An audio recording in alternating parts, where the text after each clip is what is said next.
Hi, welcome back to the Counterfeit Emotions podcast. I'm Curtis Morley, and I'm an emotionologist. And today I have a very special guest in studio. He is the fastest man alive. And it's not Usain Bolt, but it's someone just as amazing.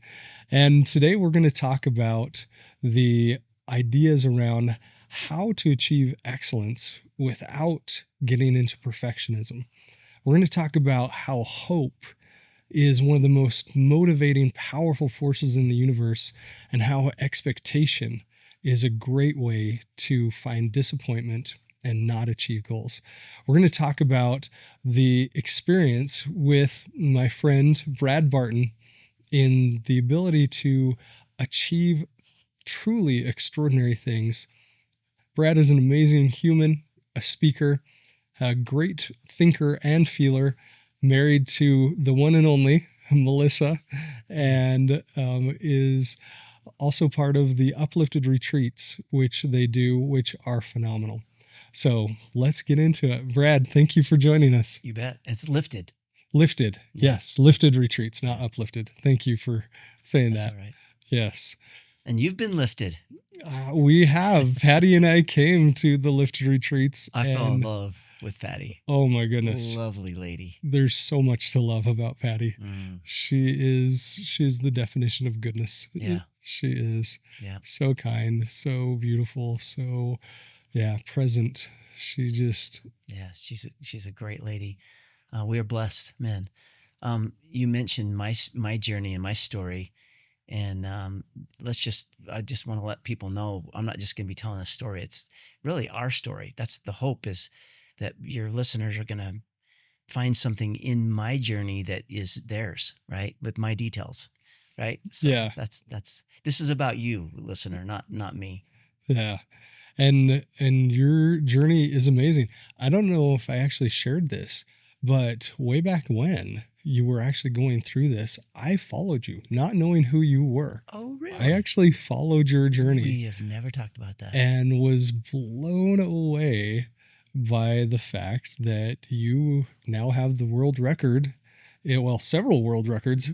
Mm-hmm. I'm probably going to forget some of them. How many world records do you have as far as, and tell us what they are?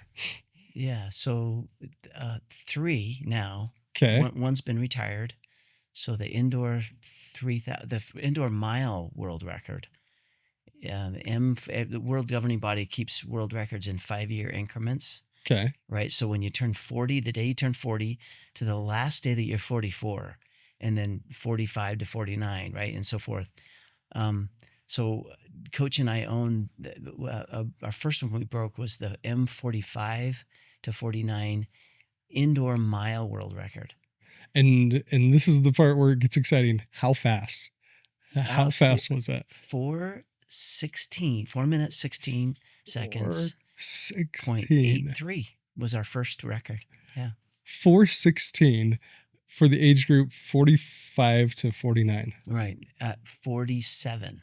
You were 47 years old. So that's part of the story, is that in the masters track world, the joke is that records are broken with some smoke still in the air from the birthday candle, right? When you turn into a new age group. But Coach and I have never been able to do that because I've been injured. So 40, 47, 48, 53, right? So deep into the age groups, we're doing these things because, just entropy, right? And for the non-runners out there, I want to talk about how fast this really is. Yeah, for most of my audiences, I tell these stories from the stage. Most of my audience, these are just numbers. Yeah. But yeah, there's some of your viewers will know what a 5-minute mile is. Kind of calibrate that. That's most high school boys can't break 5 minutes in a mile. Yeah. And certainly there's maybe in the United States, there's maybe a dozen, maybe a dozen and a half men over 45 break 5 minutes in a mile every year on a typical year.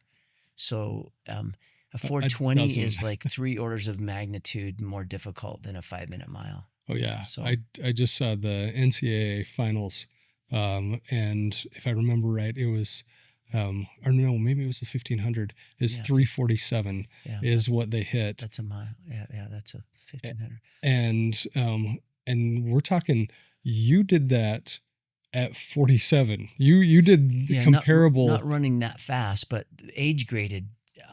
Yeah, these are age graded times. There's a formula to say to compare apples to make it apples to apples. Yeah. Yeah, these are nuts. Yeah, these are these some of these times that Coach and I have run are literally break the scale in the one case. they're insane. They're the fastest I've ever run a mile was 5:26. So we're Oh, talking there you go.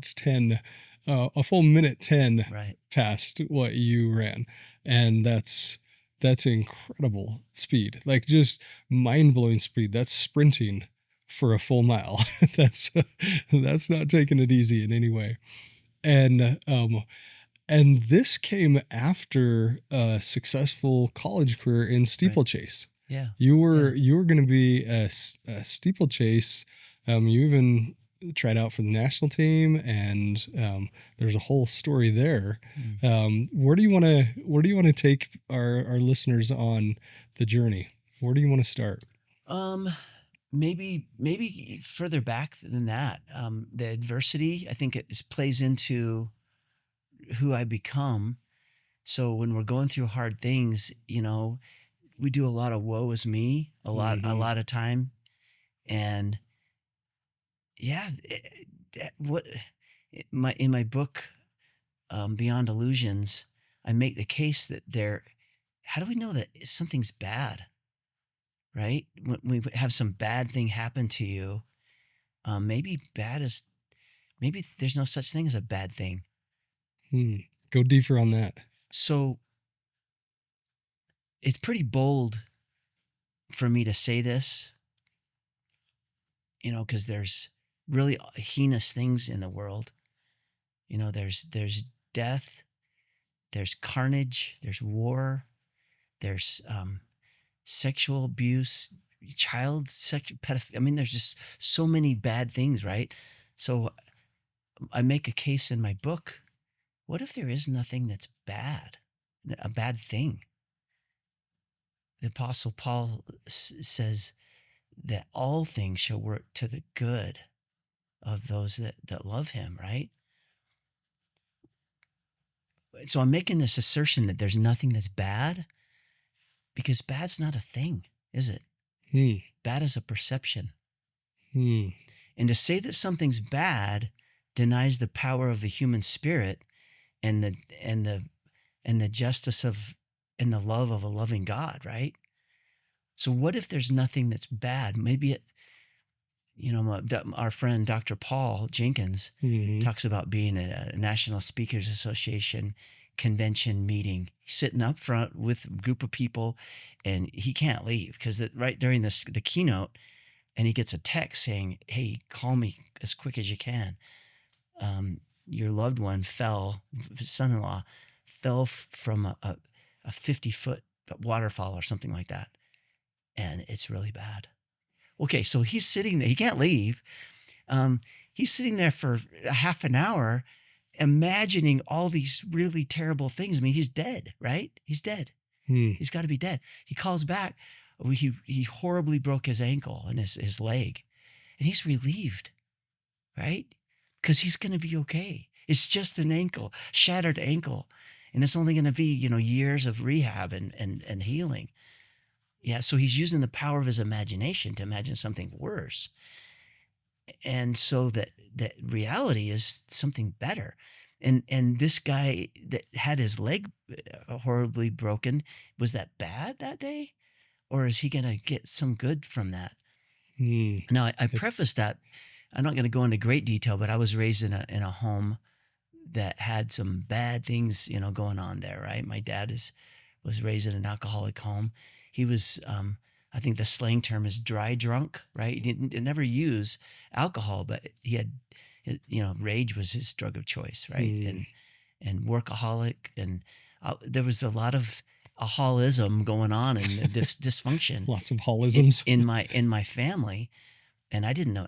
I didn't realize, because that, that's the pool I was swimming in, and I didn't know another water, so that was just the way it was until later. And I realized that I'm in a Dr. Grove's abnormal psychology class, and the lecture was the children of alcoholics. And I'm sitting there going, what the heck? That's me. That's your whole life. As he describing what it's like for children of alcoholics, I'm in tears going, I mean, I had no idea, right? But if you look at this, another one of our common friends, Doug Nelson, he tells a story in his book, Take Life by the Helm. Twin brothers that he knows, both from a terrible family, really tough dad, lots of abuse. One of them in prison, literally in prison, and in so many dysfunctions, and the other one incredibly successful and free, and financially, and his family, his relationships, right? And he asked both of them separately, why did your life turn out the way that it did? And both of them had nearly identical answers. They basically said, you would too with a father like mine, right? All of us have adversity in our lives, and we live in a universe that's ruled by entropy, right? The second law of thermodynamics, things tend to disorder, right? And so when entropy happens to us, when things get disordered in our life, either our sock drawer or our relationships, our first reaction is, why me, right? The woe is me mentality, instead of going, I'm experiencing entropy. Right? My relationship that was so good a month ago with my teenager, it's in disarray right now. It sock drawered me, right? Yeah. It's messy because of entropy. That's the universe that we live in. And so the second law of thermodynamics states that without an outside energy added to that system, things are going to tend to disorder. So that's part of what we're doing here, I think, is to help people to get the energy to put back into relationships, the energy to put back into relationship with deity, right? Or whatever that means to people, spiritual, to have a more ordered experience with the transcendent. Let's say it that way, right? Yeah. A more ordered relationship with oneself, because entropy, it's like walking up an escalator the wrong way, right? This is the universe that we live in. This is what we all have to do, because if we stop, there's a story that I've heard that I love to tell about a boy in church, right? And in the sermon, he's getting really agitated. And as soon as that sermon was over with, he runs up to the pastor and he says, Pastor, you said in your sermon today that our bodies came from dust. And the pastor says, yeah, that's what I said. And he says, well, you also said that in your sermon that when we die, our bodies are going to go back to dust. He said, I'm so glad you were listening so well. It's exactly what I said. But why do you look so worried? And he grabs the pastor's arm and says, you got to come into my house right away, Pastor, because underneath my bed, there's either someone coming or someone going. Because that is it. That's entropy right there. We are either coming or we're going. Okay. We haven't arrived ever. Yeah. We're either in a state of growth and battling entropy, swimming upstream of this current of disorganization, and dysfunction and decay and death. We're either swimming up or we're going the other way. So we are, all of us, all the time, either becoming, right, or going. We're just going to go the way of all the earth and die, right? So that's a stark way to say that, but yeah, that sounds very bleak. So with that in mind, Where do we find Yeah, where I do don't we know find the about hope? bleak. It's the universe. If you want to look at it as bleak, it's also very beautiful. So that's where I want to go. Is We've got this Hubble Space Telescope that literally changed pretty much rewrote what cosmology is, right? And we thought we had it figured out, and then we have this even more powerful telescope, the James Webb? James Webb, and all of a Mhm. sudden, oh, okay, now we got to rethink. It's beautiful. The universe is beautiful. It's intensely beautiful, and it's also ruled by entropy. So, is it bleak, or is it just life? Right? Yes. The answer is yes. This is the human condition. We can either look at the challenges and see the bleak, or we can look at the challenges and well, one of my favorite movies, the Avatar movies. Remember the blue Oh yeah. people, right? Yeah. And my favorite scene from this whole thing, right, is he's walking across that little ledge. And some of your viewers, your audience has seen this movie. He's walking across a little ledge to go out and capture one of his flying creatures, and he's going to be his flying creature. And he's like, oh, wait a minute, how do I how do I know which one to choose? And his mentor says, it will choose you. And he's like, oh, okay. Takes two more steps and he turns back and he says, how do I know that will choose me? And she says, it would try to kill you. And if you would just go watch this scene again, it's so beautiful. When he hears that, he goes, the look on his face is like, uh-oh. And then it was only for that brief moment. This is the human condition right here, Curtis. Then he turns and it does a close-up of his face, and he turns and faces the danger. And he says this, outstanding. I just love this. I love this because that's me, right? That's who I aspire to be. When danger, when difficult is in front of me, maybe my first reaction is, oh, right? Like, the Jarhead, Sully from the Jarhead clan, right?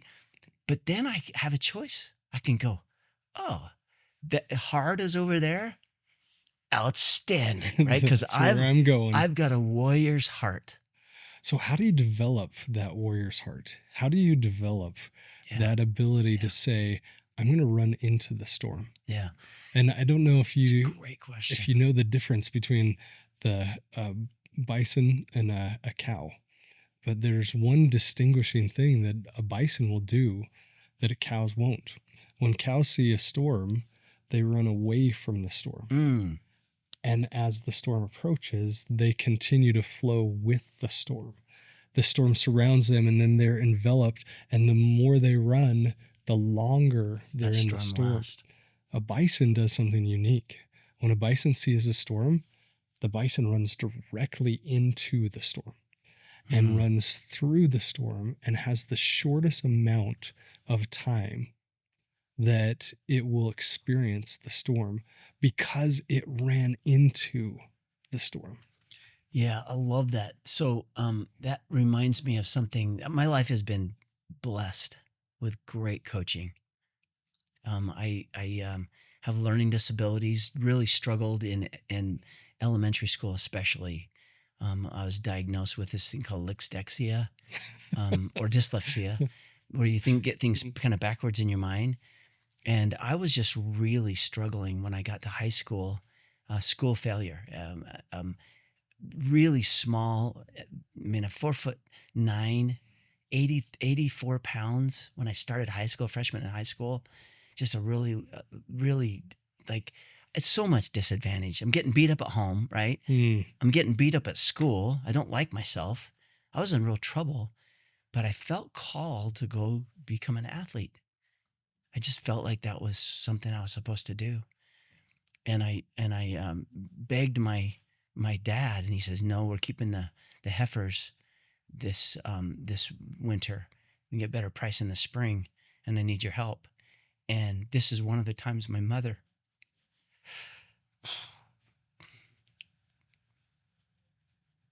bless her heart, this amazing woman put her foot down and said, "By damn, my son will wrestle." And she saved my life, the life that I became anyway, the person that I became. She put me in very close proximity with a man named George Artemis, an old Greek wrestling coach. Um, and this man taught me the hard, easy principle. What's the hard, easy principle? So years later, here's another book rec. This is the third book rec that I've given your listeners. Art Coombs wrote a book called Hard Easy, and this is years later. I'm reading this, going, wow, this is the doctrine my coach back in the day from Salmon High School was teaching me. Just about everything that's worth doing is hard relative to the easy things, the easy path of not doing that hard thing, right? Mm. But most of the things, if they're the right hard things, lead to an easier journey from there. Now, the opposite is true. If I choose the easy thing, then my life almost always gets more hard. Yeah. Right. So a simple example of that would be homework, right? I don't want to do homework. That'd be hard, right? It's really hard to do my homework, but it's easy to walk into school prepared the next day. Super easy to put it off, but then really hard to walk to school the next day. Same thing with I just about defy you to give me an example of something that's really worthwhile that isn't difficult. And when we choose the hard things, the right hard things, life gets easier from there. Yeah. And when I choose to do the easy thing, then life gets hard from there. It's hard to go to college and get a degree. It's pretty easy to have a much more fulfilling career, right? A professional career rather than doing something that other people have chosen to do. And God bless them, because we need people to do those other jobs that are hard, but they chose to not do hard things. And so their life is a little more, they choose the easier path, and their life is more difficult throughout their life. Lots of variables there. I understand. Yeah. But it's really hard to read a book about marriage and about connection, because it's going to face me with, I'm going to come face to face with my own laziness, right? In my relationship. Yeah. It's hard to do. It's much easier to just watch a podcast or I guess podcast that's not the right. How about an episode of Seinfeld? There we go. Right. Super easy to do that. But then my life continues to stay hard. So if I'm growing, that's hard, but being grown, much easier, right? So he taught me this. He said, you're going to run away from hard things your whole life, and it's going to catch you. The hard things are going to hunt you down and catch you. And he says, or you can turn and face hard things. This is what reminded me about the buffalo versus the cow. And I've never heard this. It's beautiful. Mm-hmm. He's basically saying, be a buffalo, right? Run towards the hard things. Develop a habit of running towards and doing hard things. And hard things are going to turn and run away from you. And you're going to have to hunt them down and kill them, right? And catch those hard things. And then your life gets a lot easier along the way. So there's a takeaway from the episode. Choose to do hard things. Your life gets easier. If you run from hard things and do the easy, it's easy to run from hard things. Your life stays hard. Yeah. Yeah. It reminds me of a couple Steve Prefontaine quotes. Oh, yeah. Who's also one of the legends in running. He said, anyone can beat me, but they're going to have to die doing it. Yeah. and I don't think I got the exact quote right, but that was his mentality, is I'm going to do the hard, and I'm going to do it every single day. Yeah. So that I can do the easy. So another quote, and I'm paraphrasing here as well. He says, if I'm going to push the pace during this race, because I want this to be really hard, right? He says, if it gets miserable, then I'm the only one that can win it. Mm. Because he just has, use the word, how'd you say that? How do you develop? I like the word cultivate, right? I'm a gardener, right? I Okay. love growing things. Develop, yeah. Build, yeah. I, I, I think it's even more useful to say cultivate, because we can grow our ability to to accept the difficult things and face them and go through them. M. Scott Peck, here's another bookmark for you.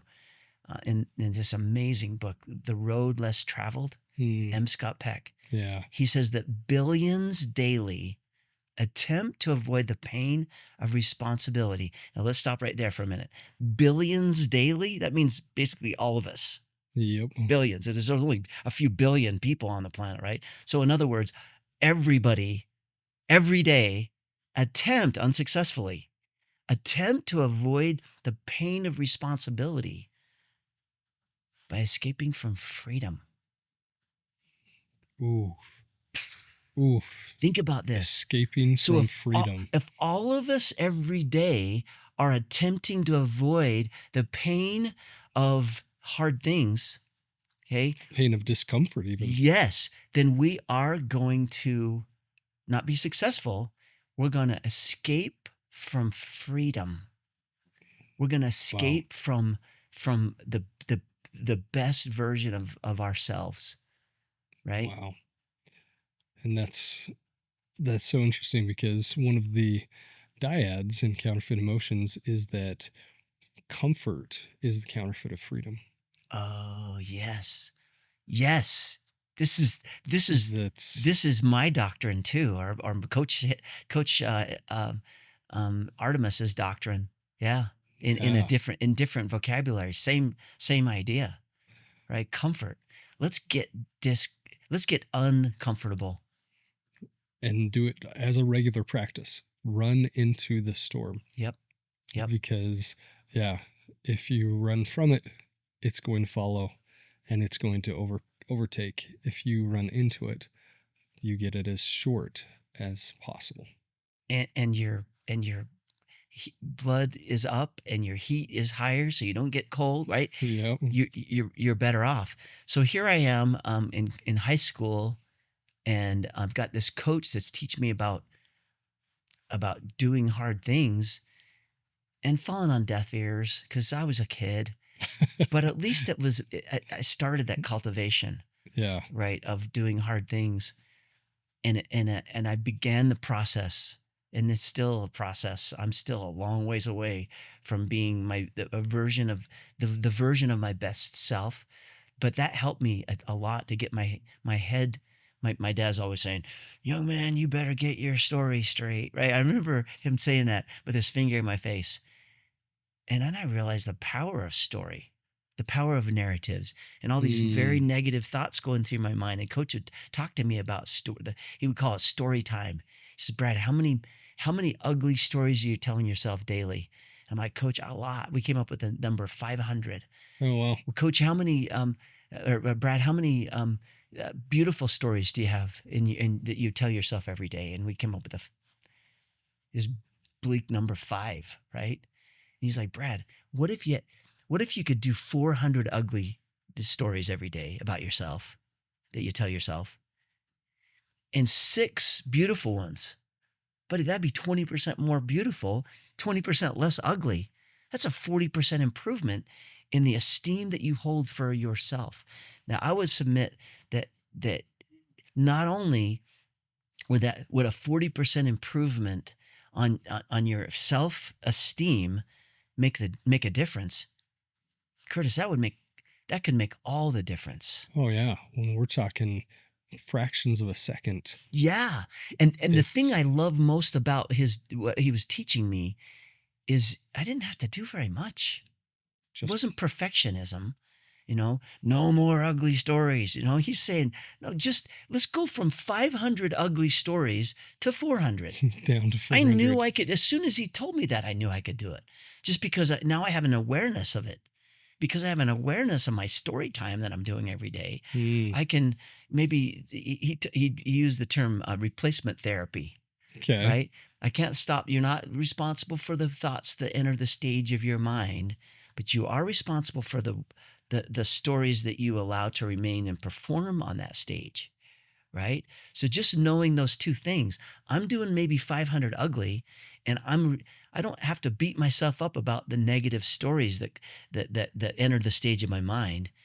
But now I can take responsibility for letting them stay there and ruminate on them, because I had a lot of negative stories to ruminate on, and so the, just a 20% more effective, 20% less ineffective, right? Or less destructive. Destructive. The destructive ones, it, it's a huge difference in my trajectory.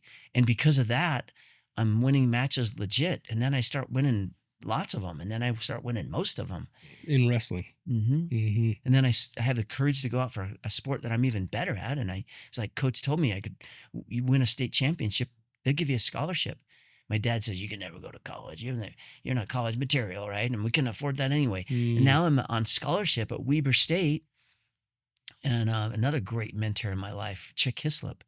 This is, I thought he was a track coach, D1 track coach. Had no idea. Looking back, no one wanted me. Okay, there was a junior college in Idaho that had some vague interest because I wasn't very good, but this D1 superstar, right? He became the head Olympic distance coach, voted by his peers because he's the smartest guy in the room. My freshman year, Weber State was 11th in cross country. The year after I graduated, Weber State was 4th. From Wow. Weber State. Weber State has yet to sign a blue chip athlete. Okay, so he's taken the people, the athletes that nobody else wants. In some cases, he's picking kids that no one's even heard of, right? Like literally off the horse on the ranch in Salmon, Idaho, right? and because he has the ability to see diamonds in the rough, and I was a diamond, So and I was very rough. So you, when he recruited you, you weren't the state champion. You weren't the, or were you? Like it was. I did win a state championship in cross country. Okay. In like A2. In the A2 ranking. So I was nobody, right? Okay. I'm like, I'm a state champ. I get to Weber State, and there's 8 freshmen that year that were recruited on the team. He gave a scholarship to 2 of us.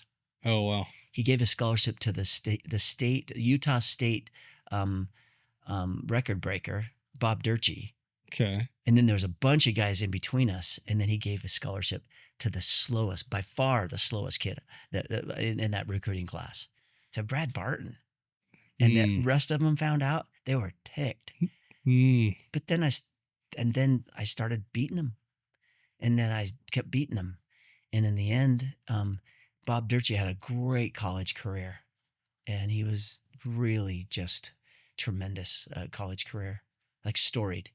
I ended up even better than Bob Durkee, because my coaches had believed in me, and I had more aptitude.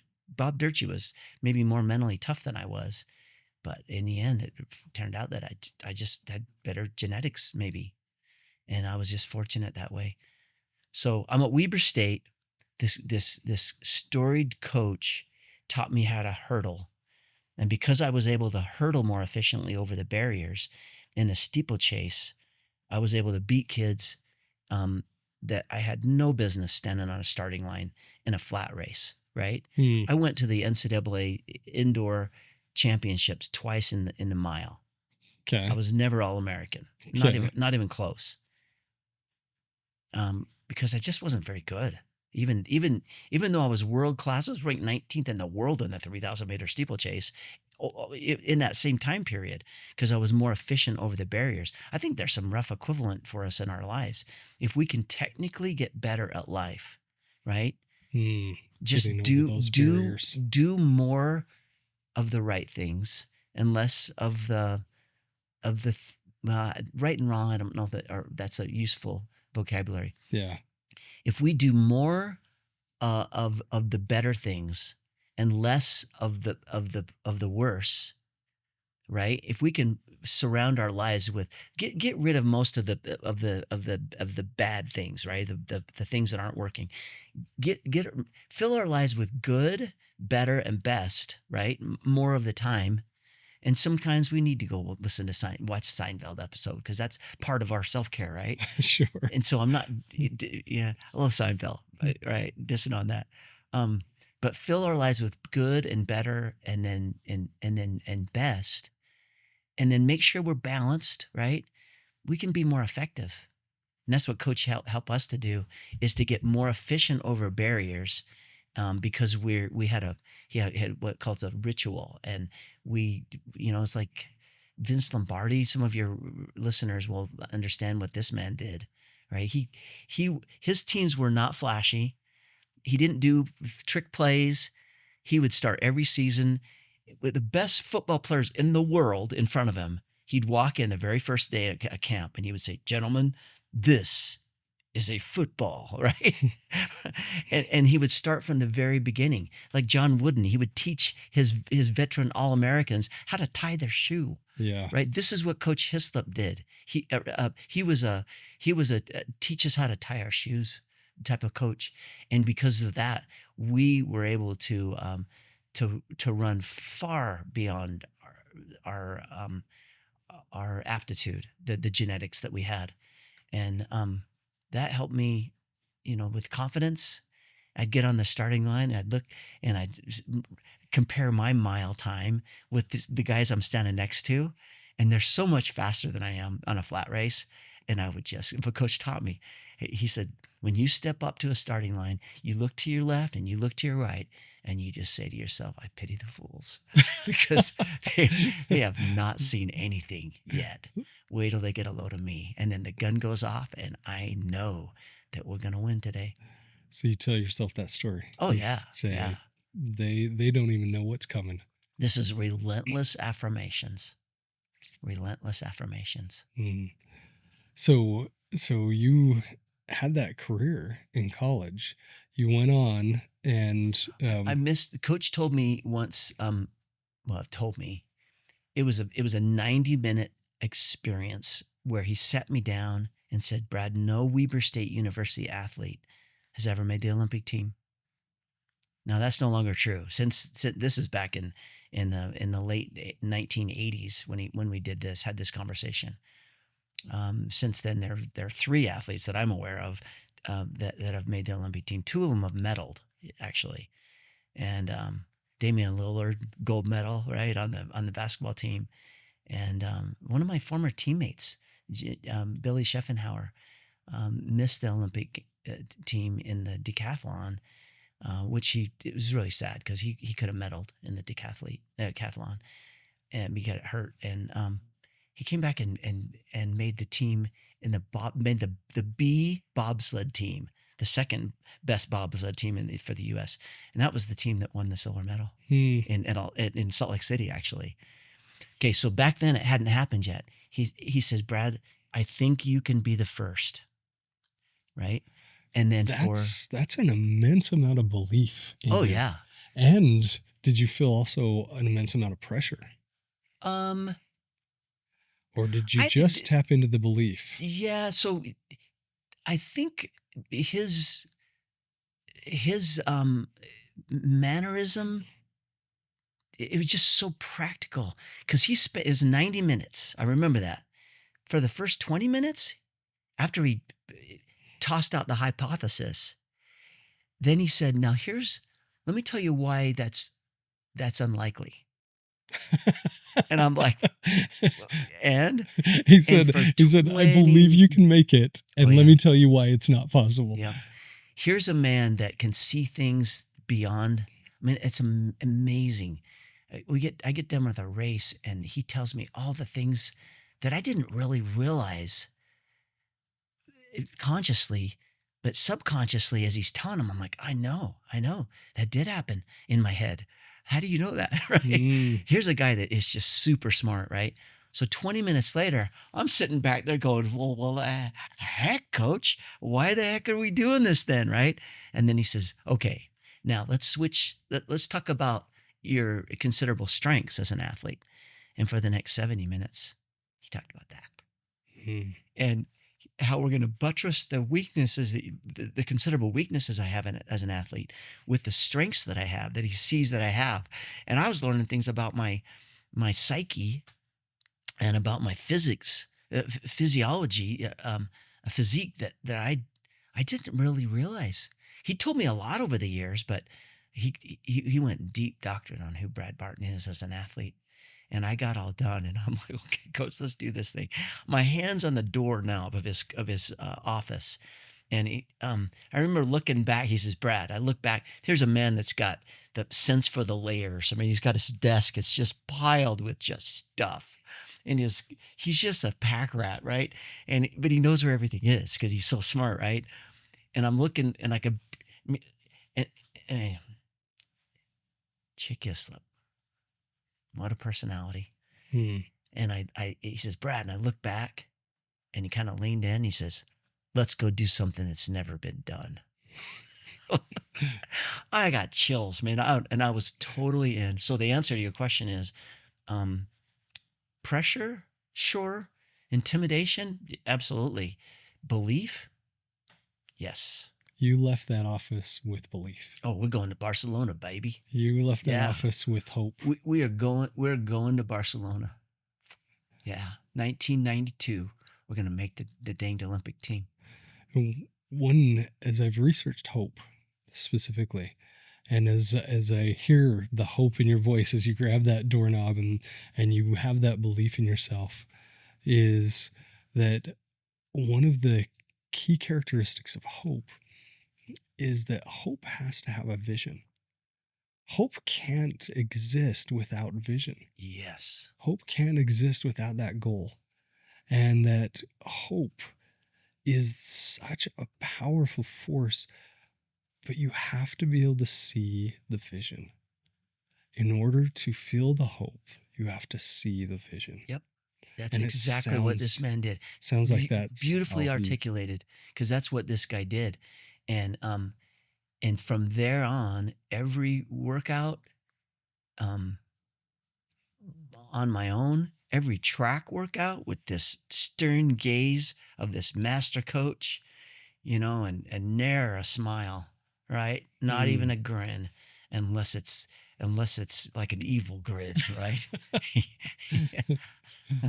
And I guess there's one other time we're right in the middle of this horrible, the workout. And he says, I think we'll only do 3 more because I'm getting tired. And then he would kind of smile. But I had a clear vision. And even towards the end of my career, when, I was so much better than my teammates, right? I'd outrun them literally. And so he would build his workouts, their workouts around mine. So some of them would do the first part of my workout, and some of them would switch and do the last part of my workout. So I always had someone to run with, right? Because to simulate race conditions. If you're out there by yourself, you're not going to be bumping elbows and trying to make sure you not get your trail leg knocking against the barrier, but the guy next to you, right? And tangled up in someone else's lead leg. And so that was every time it was all about what we're doing here. Remember what we're doing here. That was the term. Remember what we're doing here. His gravelly voice, the angry Marine Corps drill sergeant mentality. Yeah. So he would bring you back to that vision. Remember what we're doing here. Remember what we're doing here. He said. What is the purpose of this? Yep. Where is that vision? Where is that hope? Yep. Yeah. I remember the last lap, the last water jump of the last interval workout that I did before I stepped on the plane to go to the New Orleans for the Olympic trials. And yeah, and we were doing a simulation of the last 600 meters of the finals, and I remember he was saying, "We're gonna, I want you to run the first 200 at race pace, and then kick it in the butt, and let's see what we can do in the last 400 meters. You can go all out this time, Brad." And so all out, I in severe fatigue, I misjudged it, and I didn't get my foot on top of my spike plate on top of the water barrier. Mm. I just missed it, and I barely got my toe on it. So as I put some weight on it, as I'm going up over the top of it, it slipped off, and I fell on my shin on the 4x4 water Oof. barrier wood, and it flipped me over, broke my wrist, um, separated my shoulder, and I'm just lying there in a pile of blood and tears. Um, Coach runs over. He says, "Well, okay." And that's all it took. That was his pity party. Is that about 1002? Well, and then he says, "Okay, let's figure this out, right? Let's get beyond this, right?" He taught us not to operate under the circumstances. Mm. And I wouldn't let him put a cast on it. We did a splint and a brace, and the hole in my shin on the contusion, the separated shoulder. We just had to deal with that, right? I remember the pain, and I remember Wow. the yeah, I remember thinking of it as an inconvenience, but never do I ever remember thinking that this is going to be a problem.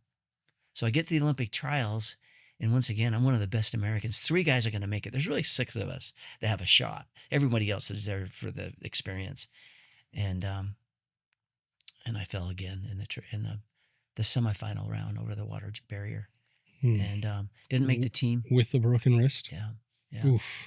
didn't make the team. Devastated. Let's go to Atlanta in '96, coach. Knew you'd call. Then I ripped my hip before the trials. I didn't make it to the starting line at the Atlanta trials, where he was the head coach, Olympic coach. So doing something that's never been done, that's never gonna happen now. So So you had amazingly lofty goals. And not only lofty goals, but you had a belief and you had the training. Everything was lined up, except then it didn't happen. and then it didn't happen. And once again, I refer to people that are consuming this. You've got a version of that. All of us do, where it really mattered, and either someone else blew it for you, or you blew it for you, or the universe blew it for you, and just living with the devastation of an unfulfilled. You say goal, that doesn't sound right to me. It wasn't a goal. Calling. It was a mission, right? This is one of the things I was born to do, is something that had never been done. I think that's why it spoke to me so well, so much. Is this is something that I was supposed to do, and then it didn't happen. So I was very confused. I was a professional speaker for 15 years, and never told that story. Could never go there. Because it was too painful. It was way too painful. No, I would tell other aspects of my running history, as I'm teaching leadership principles, but not that one, because it was just too close. And then I'm going to kind of speed the story up here a little bit. I'm at a high school track meet. My oldest son, Jacob, this is a Simplot Games, this really big track meet, and high school track meet. And I run in. I heard the gun go off. I run in to see what was being contested. And there was gray-haired, bald guys on the track at this high school track meet, and that's what I've done. I'm laughing. I'm like, what? Who are these guys? And oh, that's the coach's mom. I'm like, the what? That coach? And I'm sitting in the stands watching this thing, and I'm like, yeah, right. And they're like, well, I could do that. And then I'm, 200 meters later, and I'm like, well, I could do that. And then 200 meters, I'm sitting there, I'm watching. I'm like, wait a minute, I could do that. And as these men are, this is really, I'm writing a book about this. I'm having a hard time describing what happens next. As these men are turning that last turn, 50 meters, finish line, possibly far in front of them, as they like pain etched into their faces, and they're just struggling to the finish line. I'm sitting there, and you know me well enough. I'm very emotional. It's just wired that way. I'm sitting there in tears watching these guys finish. They're all done, and my head is in my hands, and I'm having an experience going, holy smokes, I'm supposed to do that. It's just like a lightning bolt completely out of the blue. I'm supposed to be a track athlete again? And it made no sense. And this is how many years after? Oh yeah, this is 20 years later. 20 years later. Since I've been on a track. And I've got a full life, right? I've got a bunch of kids and a wife and a career, and I'm loving my life, and there's no room for this, none. And you know, I realize if I'm going to do this, I'm probably going to do it Brad Barton's way, right? I don't have a fruit tree. I've got a dozen of them. I don't have a beehive in my backyard. I've got 150 of them, right? And I just don't, I'm going to probably do it all the way is what I'm trying to say. Cause that's how I'm built. I was on a speaking assignment in the state of Montana once, and I was I carved into the wall in a urinal, whatever is worth doing is worth overdoing. And I'm looking at that going, that's my life, right? I'm not promoting that either, by the way. Okay? No bathroom graffiti. This is a really hard way to live, okay? But it actually is easy, right? For me, because that's how I'm wired. So if I'm going to do, and I thought, no, I just don't have time, because this is going to take a lot of time. Oh, yeah. So I pushed it aside as just this stupid whatever, right? And I'm going to stop for a moment and say, when have you felt called to do something, compelled to do something? I was trying to think of a better word. Compelled to do something really hard. And maybe it didn't make sense, because it didn't make sense to me. And not doable, by the way, because I'm old, and getting up out of the bed is hard in the morning. At 43 is where I was at. And so I just tried to discount it for months. It was 10 months later I finally gave in and started working with a high school team, the Ogden High School team, where my son was going to high school. And I thought, okay, what's my goal? I looked it up. That's how I know that stat, because I looked it up. I wonder if a guy my age can break a 5-minute mile. And I looked it up and found out, yeah, there are about a dozen people that my age that do that every year in the United States. So I'm like, okay, well, if a dozen guys can do it, a dozen out of 333 million that's people. True. But I can be there'll be 11. There'll be 13 this year, right? And so I got fit for about 2.5 months, and I ran a mile at a coach's mile in a high school track meet at Brigham Young University. Okay. And I ran 4 minutes, 43 seconds. Wow. Then I ripped my quad muscle. It took months to heal. But I didn't get it out of my system. I still felt called. So I fought it again for months, and then finally gave in. And it was about 3.5 months training cycle. And I stood on that starting line at the Simplot Games. 2 years to the day that this happened to me. I'm in that coach's mile. And I ran a mile in 4 minutes, 32 seconds. Wow. Then I ripped my quad muscle again. It took months to heal. So I really hope that our listeners understand how fast that is. Most people on planet Earth, for the history of the Earth, will never run that fast. Right. Will never run a sub 5-minute mile. Right. Ever. And it's... Yeah. I actually looked this up and compared it to what I'm finding online. That was by 4.5 seconds, the fastest mile in the world at my age at that point. It wasn't a record, but it was the fastest that anyone, I'm looking at that going, what the heck? I mean, this is, wow. But I still felt called.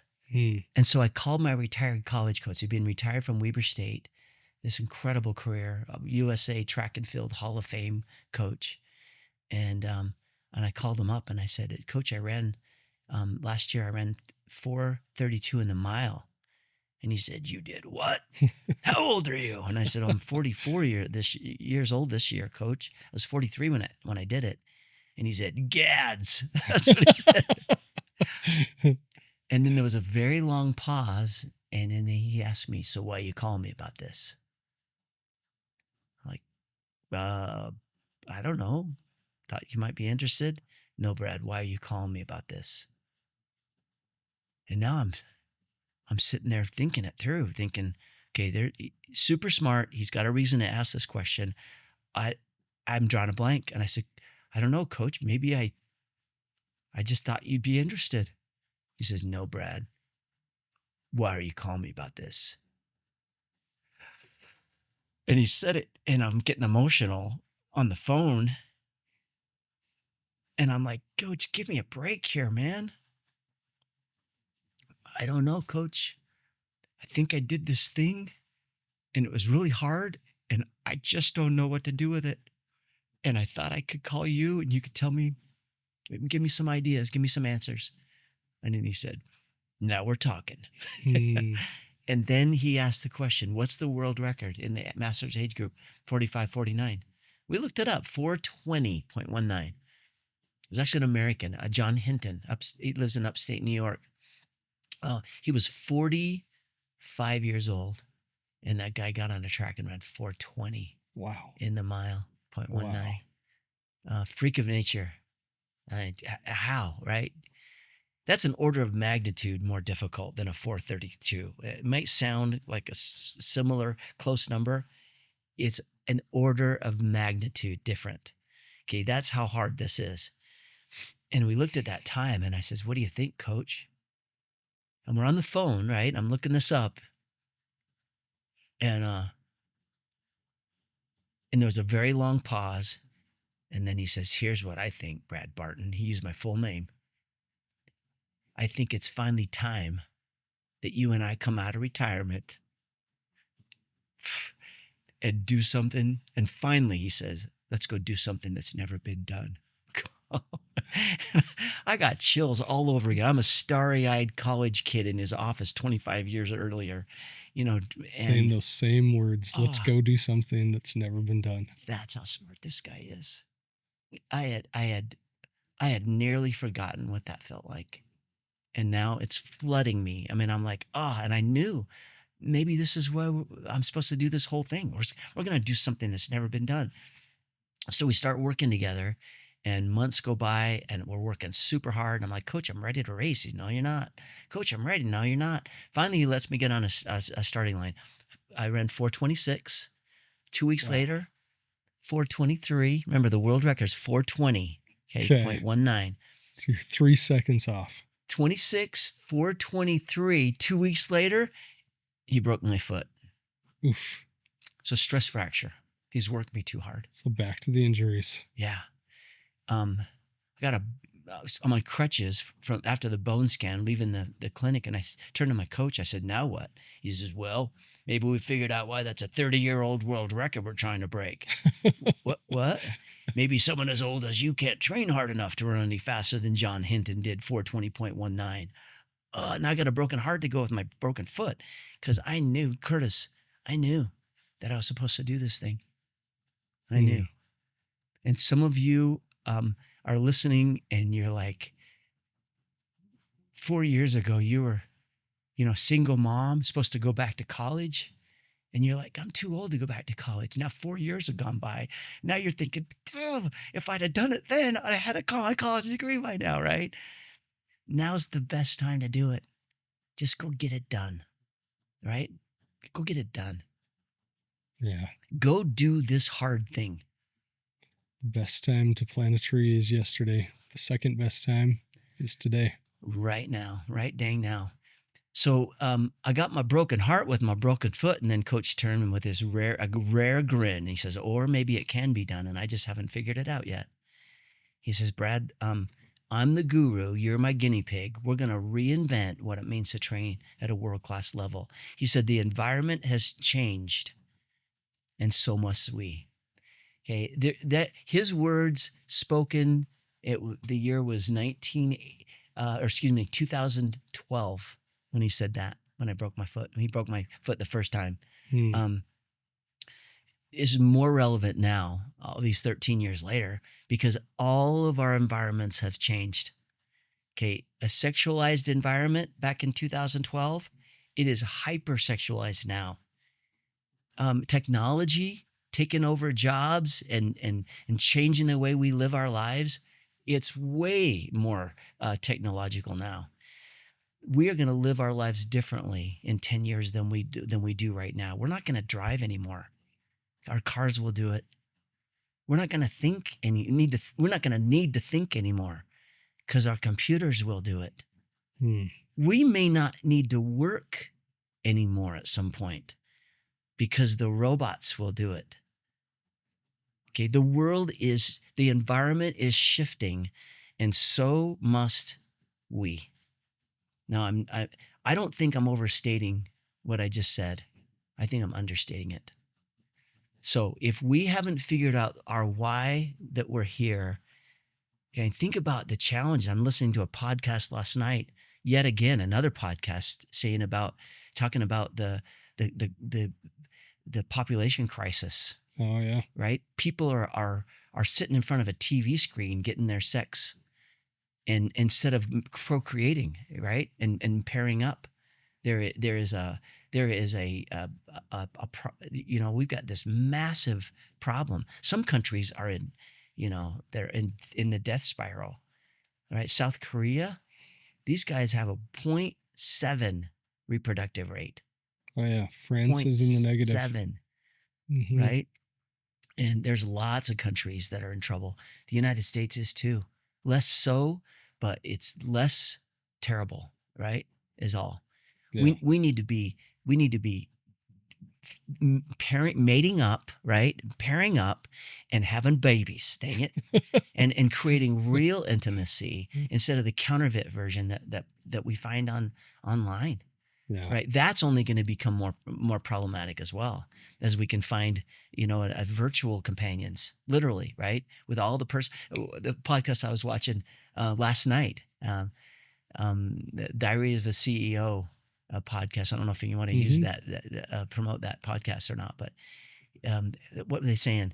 The guy, the guest was predicting that the first wave of artificial companions will be really nice, but the second wave of them will have come aparts about every month and have huge conflict, because that would be more real, right? Mm. Think about that, right? Mm. They're gonna the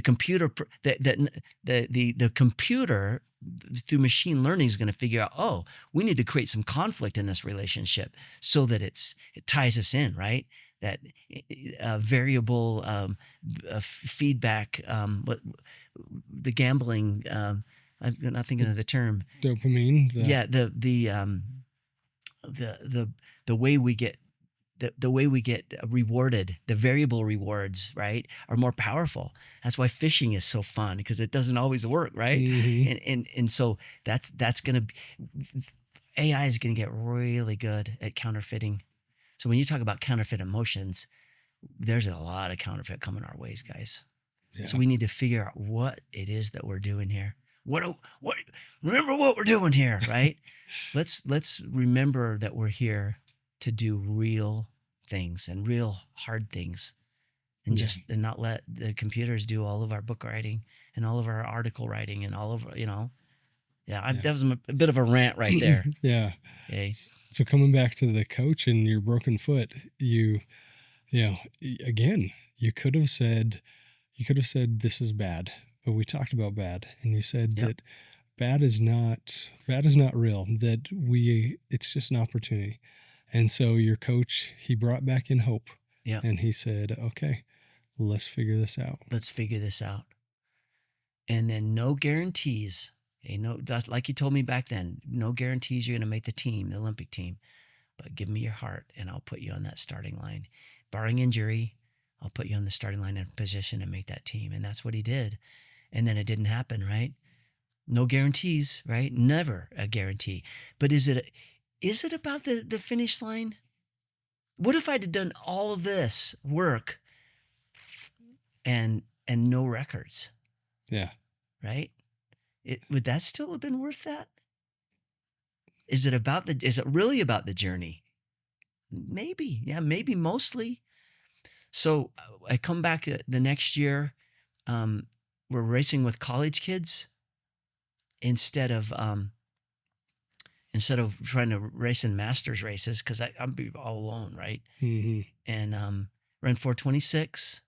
Something at Pocatello.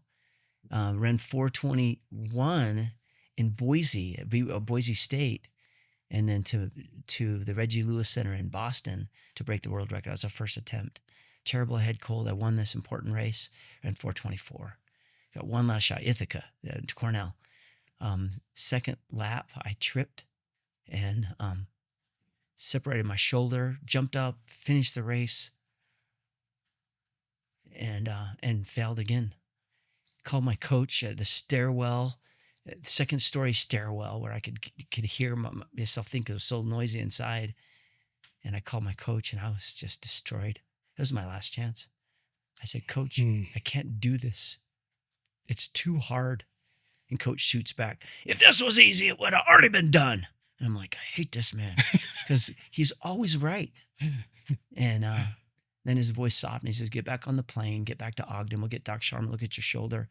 I've got some ideas for adjusting workouts. The Columbia coach, university coach, is my personal friend. There's one last meet that I didn't tell you about that's reserved only for college kids on the bubble making the NCAA championships. I will get you on the starting line at that last chance meet.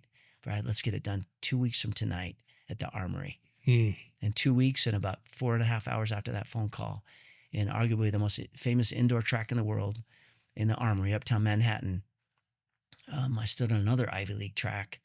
And Coach and I made history and ran 4:16.83. 4:16. And that was our first. So we switched to the steeple, a couple of American records. I 2 failed attempts at the world record in the 3,000 meter steeplechase. Coach, I know I'm supposed to do this, but I can't run any harder than I did last year. He said, we're going to double your mileage then. Coach, you don't understand. Imagine this, okay? How often do we counsel the people that we should be listening to counsel from? Coach, you don't understand. Yeah. I got a lateral meniscus bucket handle tear in my left knee. There's hardly any cartilage left in this knee. There's no way it's going to handle 70 miles a week. He says, then you won't get the world record, will you? I'm like, what? But if you don't try it, what's going to happen? I'm like, oh, crap. Am I going to get the world record? Am I? He said, nope. I'm like, I hate you. Because he's always right. So we doubled my mileage, came back the next year, took 9.5 seconds off the indoor 3,000 meter workout, world record. World record. That was our second. And then I got hurt again. Had one last shot, only one shot at the steeplechase, late season race in Vanderbilt University. It's a great story. I will say this: at 48 years old, right? I'm coming around the last water jump, and the British race director, I've got a video of this. It's so fun. He's on the infill with his handheld mic. He's jumping up and down. He's a really tall man too, so you could see him really well. He's jumping up and down, yelling all across the loudspeakers, this guy's old enough to be their father. As I'm beating most of these kids. Coach and I ran a steeplechase that day so fast, it would have won the Big Sky Conference Championship that year. As a collegiate race. And the Mountain West and the Western Athletic Conference as well. Would have won. It would have won all 3 of those conference meets. And you were 48. 48.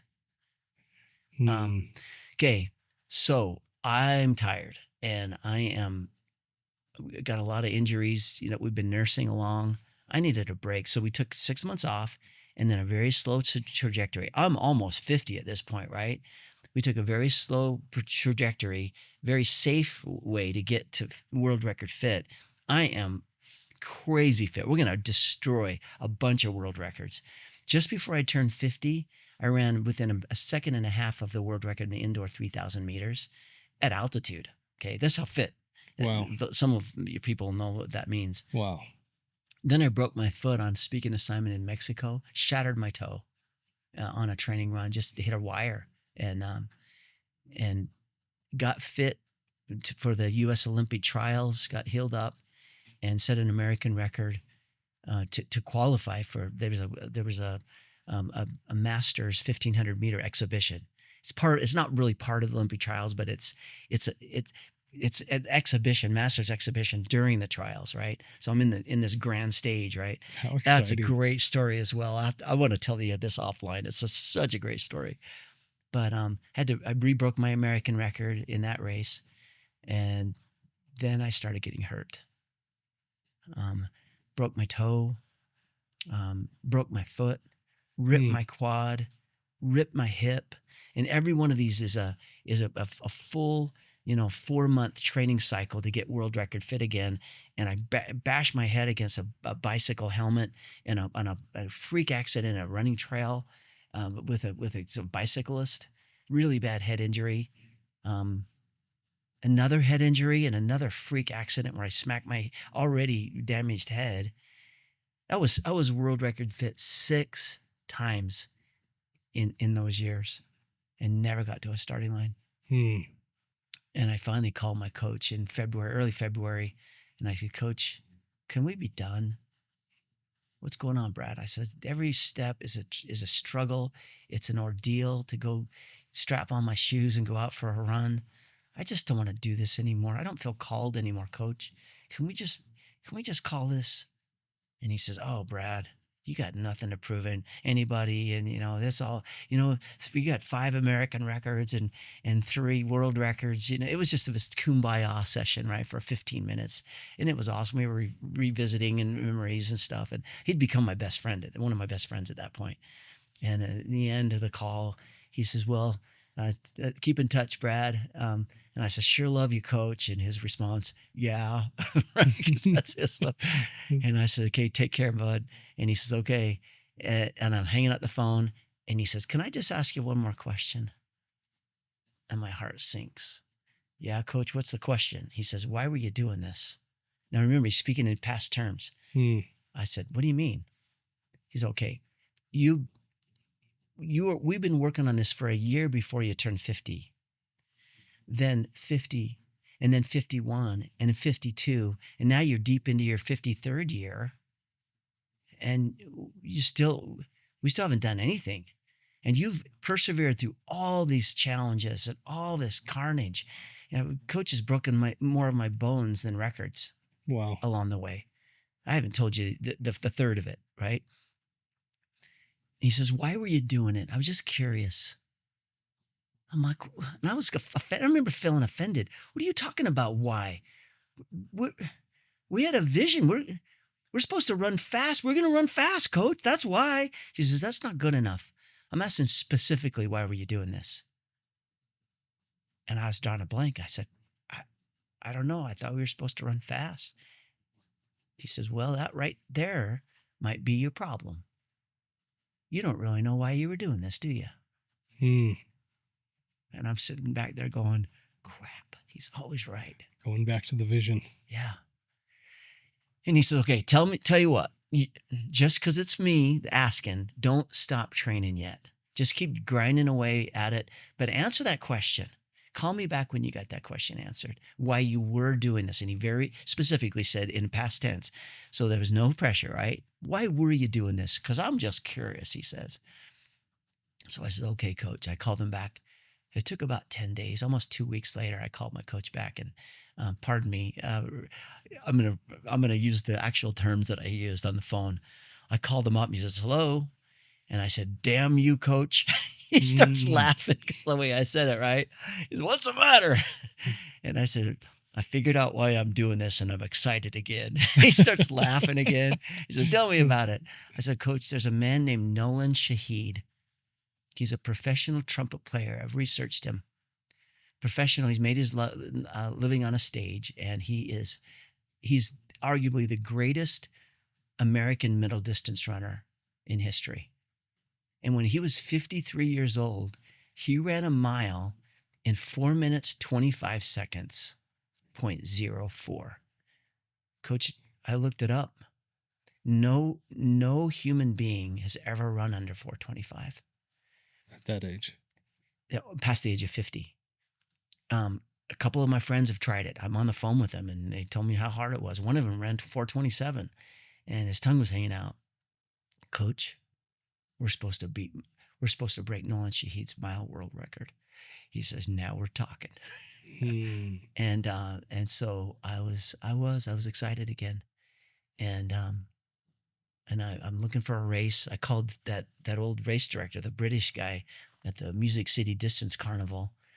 And I called this guy, Dave Milne, and I said, do you happen to have a master's mile in your race? Because you can't run against high school kids.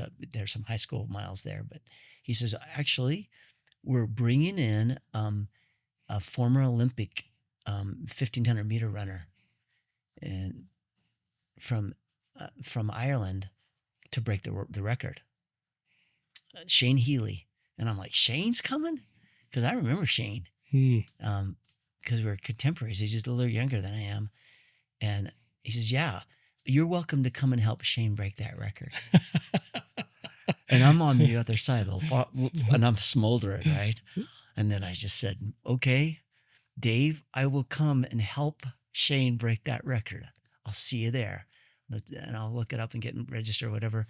Okay, so 3.5 months after that phone call with Coach, when I was ready to be done, and he'd sharpened my vision as to why I'm doing this, stepped on this Music City Distance Carnival, Vanderbilt University stage, and I don't know if we can link a link to the video. I'm sure we can. It might be fun for people to get on and watch that race, because it's all about Shane Healy, former Olympian, right? And then and then Shane Healy this and Shane Healy that, and they're out running his race and I'm running my race. We planned my race, and now I'm racing my plan. So I'm quite a ways behind him for most of this race. And then with 100 and about 25 meters to go, it's fun to listen to the announcers. Brad Barton's come up on his shoulders. He's going to sit on his shoulder and wait. And he says, oh, wait, he's not going to wait any longer. Brad Barton, look at him. He wants the world record. I'm like, yeah. Right? And Shane Healy did break that world record that night. With what time? He ran 4 minutes, 22 seconds. Okay. And Coach and I ran a mile in 4:19.56. Wow. And made history, right? And did some things that had never been done. Now, I had no idea why I was, the other reason I'm doing this thing. Why? It sounds so weird, That's the experience that I had when I was watching that Coach's mile. Why would you do that, right? I still didn't know. And my friend Kirk Weisler invited me in front of a high-level, I shouldn't say the name of the company, electronics company executives, some C-level people. And he said, come in and tell your world record story in the mile. And I said, well, I can't do that, Kirk. What does that have to do with electronics? He says, just trust me. So I told it in 15 minutes. It was terrible. Coach, Kirk got up for 45 minutes and just deconstructed my story. And the leader in that room turned to me at the end, and he looked back in the back of the room where I'm sitting, amazed by what I'm hearing. And he says, where you were at, Brad Barton, at Cornell, in the second lap of that race, fallen, separated shoulder, that's where our company's been the last 18 months. And he's looking at all the people that report to him, and they're all doing this. And he says, the only thing we haven't done yet is get up, get back on the track, get back to pace. He's using the same words that I just told him a few minutes earlier, right? and get back to pace, get our heads in the race. And he looked back at me and says, get our hearts in it and go set that world record. And the place erupted. And I'm sitting back there going, oh my heck. Maybe this passion project I was called to has something to do with my profession. Because I hadn't been using any of that, right? And now that's fueled not only my career, but it's helped a lot of people. So God had this plan, right? He was going to use this old has-been steeplechase All-American to go do some good in the world. Guys, this is our story. That's the thing. This isn't just some random story about some guy that's old and went and ran fast, right? Yeah. Every one of us that are listening to this have some version of the story. Yeah. And I'm encouraging us all, begging us all, please stand up on your track, right? Whatever that means for you. You've been around the track a few times and we know what that's like. Reinvent yourself and get back on the track and do it again. Only do this with less counterfeit emotion, right? Yeah. Forget expectations, right? Let go of the expectations. Forget the expectations.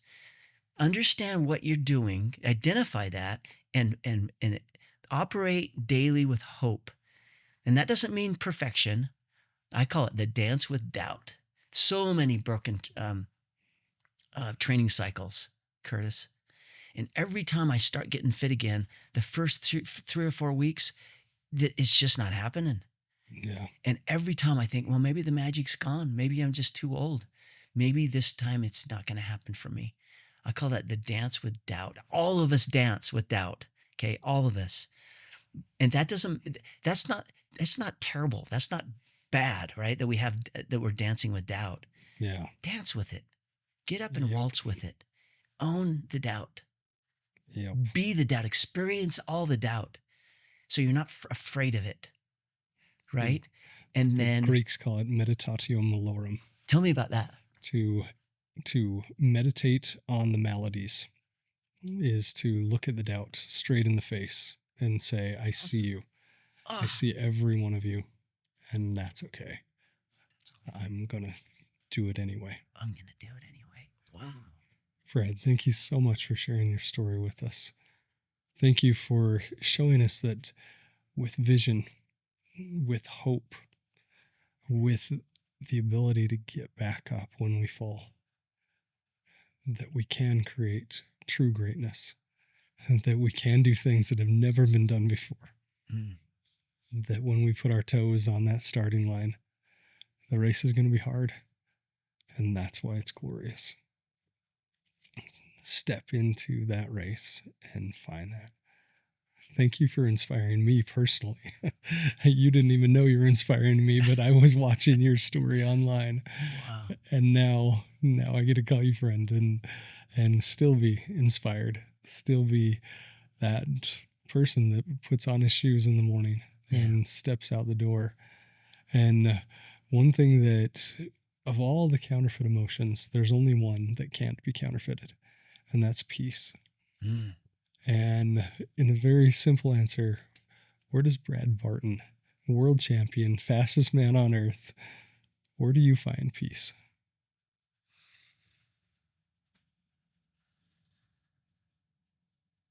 That's a beautiful question. I hope that everybody will spend some time meditating on that. When I talk to my kiddos, I got a lot of kiddos, I ask them a similar question. What's bringing you joy? Same spirit that you're asking me. Where are you finding your peace? Part of it is spending some time with myself. And I've began a meditative practice that's just beautiful and glorious. It's so great. When I live in alignment with who I know I'm supposed to be, I experience peace. In the heart even, I experience peace. I'm spending too much time online and listening to, podcast junkie, right? To a fault. And when I'm spending time doing easy, You don't find the peace. it's not peace. I feel like it's like I'm sitting on sand, right? It just doesn't feel good, right?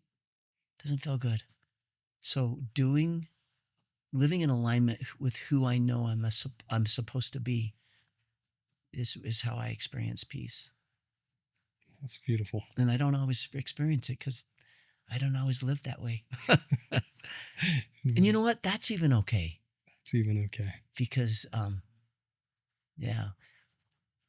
Well, Adam Miller says, he says, God is perfect. God is not a perfectionist. yes. Yeah. And with that thought, I'll wrap it up. The one thing that's been going through my head is that this life it's meant to be hard, but it's meant to be okay. And in the end, it's going to be okay. And if it's not okay, it's not the end. Mm. And so in your story, Do it there were again. so many Say it again. That's so beautiful. that life is meant to be hard. And if in the end, it's going to be okay. And if it's not okay, it's not the end. Which means, just like in your story, all of the times you broke bones, you fell down, you separated your shoulder over and over again, decades passed where what would have been unmet dreams that could have died turned into a heroic journey. Yeah. And thank you. Yeah. Thank you for sharing that journey with us today. No bad things in my journey. No bad things. And thank you for joining us on this journey of a story that I hope that you can feel that there is purpose for you individually, that it's going to be hard. Run into that storm. Find your purpose. Yeah. Find your vision, and then experience the true power of hope, because hope is tied to that vision. Thank you for exploring how to live your most authentic life with us here on the Counterfeit Emotions podcast. And until next week, go find your peace.